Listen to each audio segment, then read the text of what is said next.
Sa detalye ng ating mga balita, mga idol, binigyang diin ni Department of Trade and Industry Region 1 na dapat mas maging mapanuri ang mga consumer pagdating po sa pagbili ng mga produkto sa mga online shops.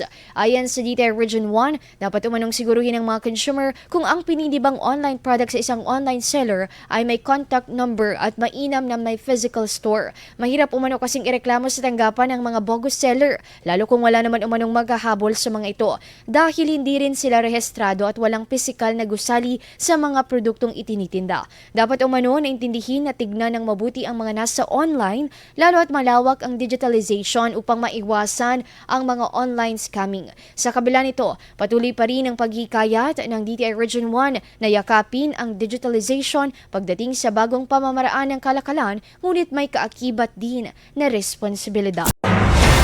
IFM News. IFM News. IFM.